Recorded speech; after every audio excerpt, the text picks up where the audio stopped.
Doelow the Pilot, man. Peace dealer.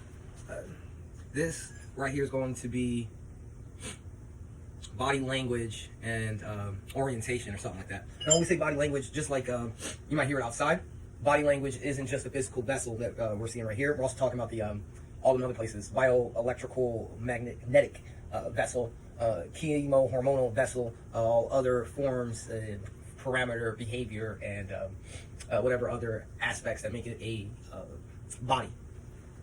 So this is going to work, and we're going to stack it up on the principle of balance. Now you'll have to use these type of things are just like what I like. And it goes with the whole thing. So once we're in a state of balance, we are correlating with a tool, such as these. So you can take that balance all the way to put your body in a physical state like that. Myself, how we're stacking it is working from a sigil source, right? So I got a name that I don't use a voice for, so I can put an image and emotion to. And through that, I'll go and do my works upon the physics planes. And that will end up being different amounts of associated states to a wattage of work. So how it is I pick up a tea glass, and then how it is I jump from one emotional state to the next, and then moving all those together. So why does this help with the orientation of body language?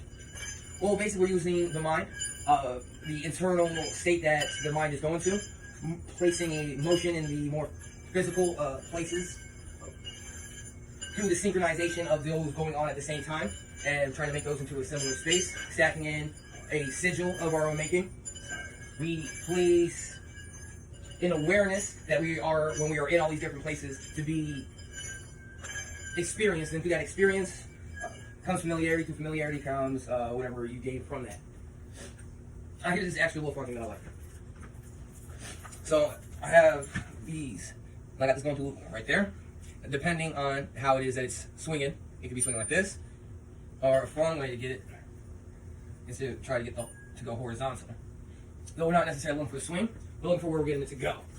Now, just like with, let's say, any projectile weapon, you can use it through your physical eyes and projected intuition, which is less physical and more about a pattern of some sort that you're picking up on, or an algorithm that you're going to execute, such as if it's going like this, I'll make a calculation or projection as such, we'll make etc. movement to get projected outcome, right? The second method would be the more no-scope method, which is what I like to do with something like this. So I'm taking those no-scope state and algorithm of intuition to take a controlled balance, release it, and then get back into it to gain a new balance.